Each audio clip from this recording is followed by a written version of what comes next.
Hey, welcome back. At least I have one person live.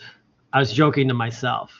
The stuff I'm going to go over today, if anybody does it, I'll be pissed because I'm going to go over some things to not do. And if they show up in the weekly projects, I'll be like, "Didn't you watch the video?" At least one person I know for sure won't do this. So, well, welcome back. I hope everybody's doing well. I'm doing well. I'm going to go over, as we call it, like the don't do's of graphic design. Very quick today again. These Thursdays are quick Thursdays. And I'm going to show you some old work. And I just talk about the trials and tribulations of trying to get the old work as well.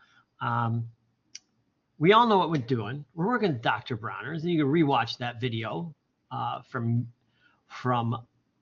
yester from Tuesday. But we're moving on. And so, well, I talked about all the ins and outs, and I've showed you that you do have, links to everything's there for you.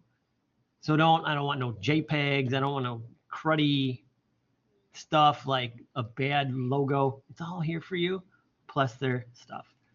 As I talked about too, you're going to build a presentation. Everything needs to go in a presentation. That's the job. You present your work to clients. That's why we do it. You don't just throw them something. Here you go. Take this. What do you think? You celebrate your work. We need to talk about the combination logo. Include Dr. Bronner's all one logo. Include the text, Earth Day celebration. Include 25% off all Dr. Bronner's products. Awesome. We can do that. And I'll talk more about that in a bit. So I've covered off on that for Tuesday, but I digress. Let's talk about first bold copy and second text and margins. And I know people are like, oh, I know this already. Why are you talking about? Because it's still seen a lot. That's why. So this is bold copy, as you can see here. This is nice copy. These are the main points, like when we talk about excessive bold text in graphic design is what we're talking about. It kills it. It ruins it. It doesn't allow you to do stuff like hierarchy. It doesn't allow you to emphasize certain parts. It's just big and bold, and it does ruin legibility. They have like studies on it that it is harder for the eye to read when you're reading all bold. Like it's more taxing to read. And when you're presenting, like it says here, let's have a nice conversation in which I let you read the information in a calm manner. This is, why are you yelling at me? What's so urgent about this information? And it's exactly why we use bold type when we use bold type. I even rarely, I could love a font, but if it's too bold, I won't use that font. You know what I mean? There's some fonts out there, like it's just a fat font to begin with. Well, then don't use it. Use a different font. Again, and I think I talk about with some of the other stuff is find fonts, make it feel like you're shopping, have some fun. Millions of fonts out there that we can download and look at. And I know because I download all of your fonts that you guys get from DaFont, or what's the other one you guys are using these days? Download fonts or something like that. I don't know. I do a lot of work to get your fonts loaded onto my computer so I can open your files and have them be correct. At some point I need to figure out how to do a full clearing and start with 0 again, because I probably have 10 million fonts. But yeah, so look at that. Don't use bold for large bodies of text. If it's like a paragraph and that paragraph is the starter to something, that should be good. But don't let it keep going, because then again, you're just yelling and it's talking loud and you're like, oh my God, why? They don't need to do that. Like excitement, and then calm it down, bring it down. It's like my teaching voice. I can't use my teaching voice at home. My wife said, why are you so, I'm like, it's just the teaching voice. She's a teacher, but she teaches meditation and relaxation. So it's a different time teaching. So let's not do this. Bold is meant for having something stand out, be, bold. It needs to be bold. But not everything can be bold, because if everything is bold, then nothing is bold. There's the psychological way to think about it. If everything is bold, then what is bold? Nothing. Then it's just normal type, and then it's just hard to read type. So let's not do bold for your entire, body copy when you're copying, pasting the body copy. For posters and text, and you're like, yeah, I'm doing all bold. No, we're not doing no bold. Like, figure out how we want to do it. Look at over here. Little bold line, normal text. Little bold word, normal text. What do you see? This is bold. This is like, and then a colon. Bold, and then colon. Bold. So use it as a tool. Use it to create emotion. Use it to guide the eye, but don't use it to just use it. Bold copy. And I want to say, this is brought up. You guys might say, well, man, why do they get these weird things? Across the board of faculty here, these are things that stick out that we discuss, and we're like, oh, yeah, bold copy. Yeah, they're using it too much. Here's the other one. And this is one I will harp on till the day I can't type out text anymore. Do not fit text tight in a box or close to a page edge. This is margins, people. This is margins. If you have a box and you need the text in it, give yourself room around it. The first thing we shouldn't think of is, how big can I make the text in that space? The first thing you should think of is, how comfortable can I make the text in that space? Nobody's gonna look at this and say to themselves, oh, I wish it was bigger. All people who see this feel uptight, uncomfortable, and restricted. I like it. This makes me want to puke. There's no space. Let's give some space. And it's a margin. It's more margins. I was trying to at one point figure out, do I start to talk about X heights? And that no type, and I think I do have it written like 3X. Start with 3X. If you want your text next to something, start with 3X height away as your minimum and build from there. 3X height. Oh, where did I build that? Illustrator file. Let me see if I'm at 3X height. Oh no, you're not supposed to see that yet. Home. Give me 1 second.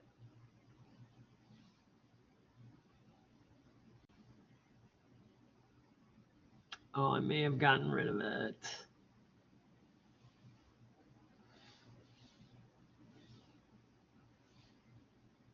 Give me 1 second.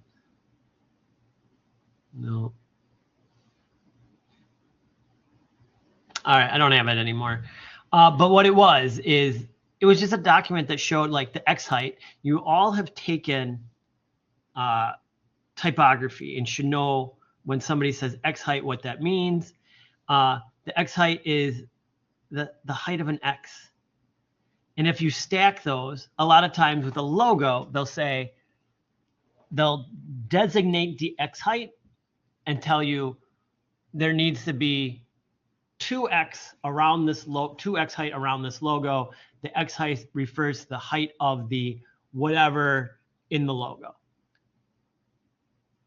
Your X height should probably be like the smallest type in the box, and the distance between the type and the edge should be like a minimum of 2X height. If it's any tighter, it's too tight. So let's see if I can do this here to illustrate that point. And I know, I hear comments. I hear you all when you talk about like, oh, it's too big, too small a type, too big, too small a type. It shouldn't go bigger than this. Shouldn't be smaller than that. But you know what it comes down to? Beauty. There is a point, like if you get down at like 6 point, but I tell you put like do the site in 6-point. You can do all that. But when it comes to this, like, look at this, you know, find an X, type out an X. I used to do this, like literally, I would go and I'd make an X, you know, I'd draw a box around that. I don't know, it's gonna be too small for me to move. And then I would be like, okay, there's one, and I would copy paste. And there's two, you know, and I would line them up in Illustrator to make sure I was exactly 3x away. Or I would do a circle. A circle is sometimes easier. Like then if I had 3 of these and then I would draw a circle that was the correct X height. I know this is weird and you don't really need to do this anymore. This is back in the old day.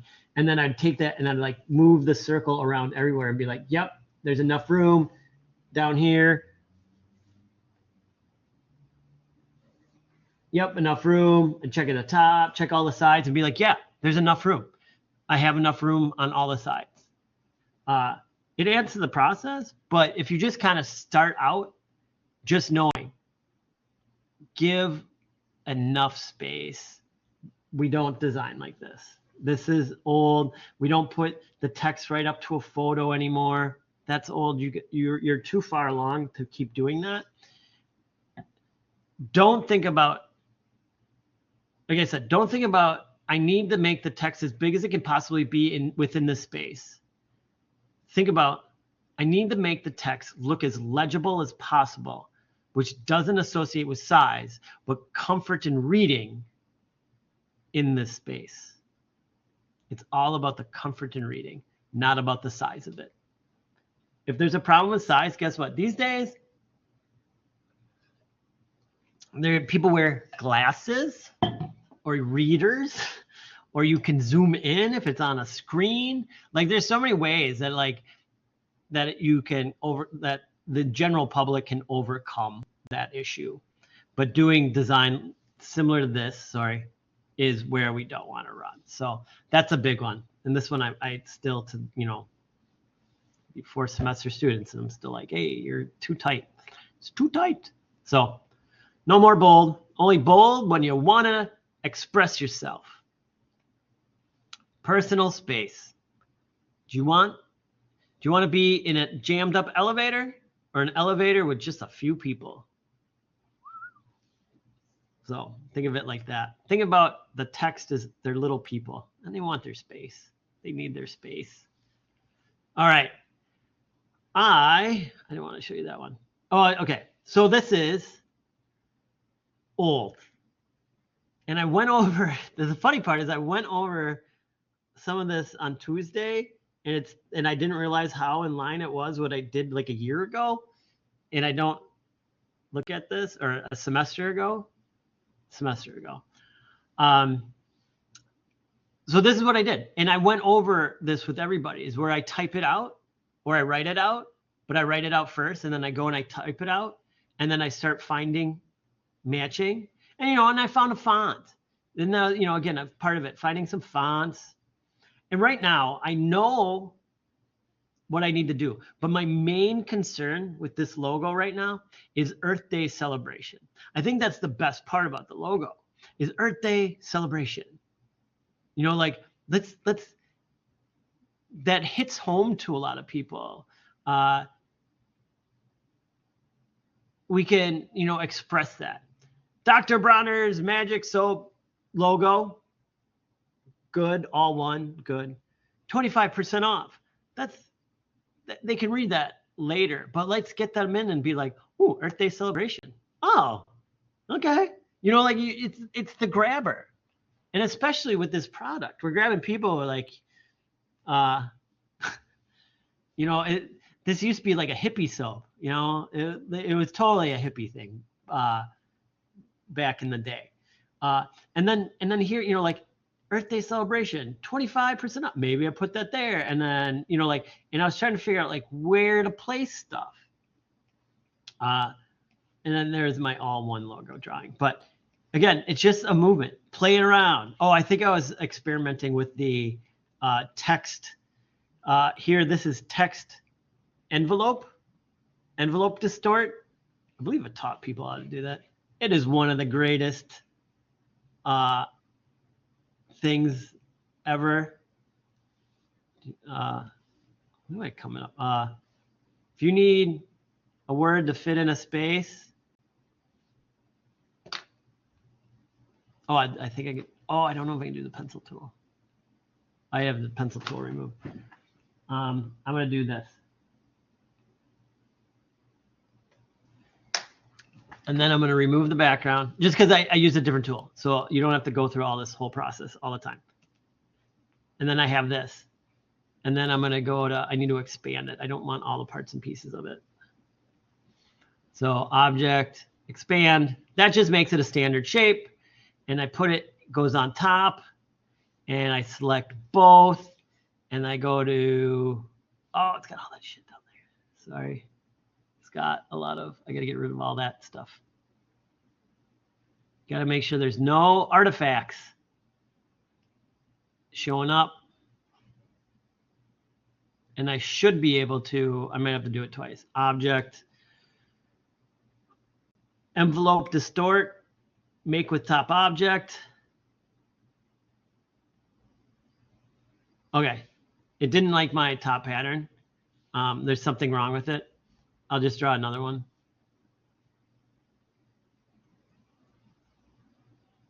Just to not have to bore you guys. Now I do that. Object, envelope, distort, make with top object. And it fills the text as good as it can into your weird shape. It is amazing. Yeah, I love it. I think the other one, there's something else in here.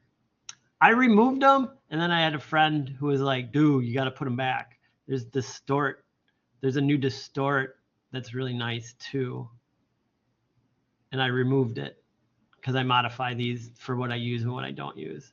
I'll talk about that maybe another day inside of here where you can envelope distort. But envelope distort, try it out. That's what I was going with there. Just to show you a sidebar and like how do you get text to fit in an area. That's an awesome way to do it. So then, and I'm going to try my hardest over this weekend to come up with a new design. But this is where I ended with this one. And I developed this and I moved on.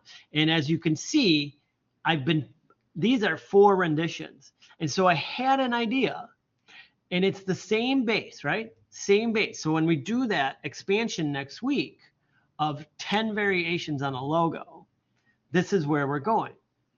Start out with a simple one. Then I moved things over and put the, move this to here. And I still have that there. Well, here, I bolded the C to see how that would look. And the C is bolded as much as this 25% off. And I'm hoping that like this comes around and feels like it becomes, goes into that. So that's the difference there. This one, I took the logo, I put the logo in the C, and I took the 25% and I put it over there. Just variations on a single theme. Like I said, these aren't the ones you have to do. I want your baseline three super creative logos in development, and then next week we'll take that and then start building it out. But this is, again, those examples of moving forward, or when I'm like 10 variations of your logo, and everybody's like, well, no, I just did the one. But look what you can do. These very simple changes to this. And the other one is I talk about is like, get away from it. Step away, look back, step back. Check it out from a distance. Can you read what you need to read? Is it reading well? Can you read the words? Does it look like a different word here or there? Does everything look normal? Look okay? Does it look like something that it shouldn't look like? Stuff like that. So yeah, play around. I'm going to come up with something new. That's my assignment for Tuesday. I want a new design. I don't like this. I'm done with this one. I love when I can say that. Like, I'm done with it because I can just change it. We can change it. We're graphic designers. I'm not stuck with it. I'll see if I can come up with something different. Maybe something more hippie like, like the experimentation that we do is step outside of your comfort zones. Like I shouldn't have all my stuff try to look retro. I need to step outside my comfort zones. This is pretty earthy, but I can go even more earthy. So play around, have some fun, try some different things. Remember what I've talked about text and it being too tight and spaces and when we use bold, when you shouldn't use bold, how often you use bold, and just kind of start roping those in. And the more we think about it, the more it becomes subconscious. And when you're designing, and you just know like, oh, like I'm not going to do that. And you don't even think about it. You just know not to do it without telling yourself not to do it. And it happens with practice. And that's why we have you practice. We're always doing these, all these little assignments. They're just, the more you're doing it, the more you're learning it. And you're seeing for yourself what works and what doesn't work. And that's, again, why we do so many, he's got 3 assignments. We do a big one and 2 small ones. And then we have to do a reading. Well, the reading is to learn more about the brand from a brand professionals. And the other 2 are like, quick. You got to think quick and design quick. And that's why I do that. So, all right, cool. I think that's it for me today. If you have questions, comments, or concerns, you know how to reach me. It's on there. It's on Blackboard. I will, before I leave MATC today, I'm going to jump on. I'm going to make sure I'm all updated on your work for brand. I'll check the midweek reviews. And you know how to reach me and contact me. I'm always here if you have questions, comments, or concerns about anything. So thank you very much. And I will talk to you later. Take care. Bye-bye.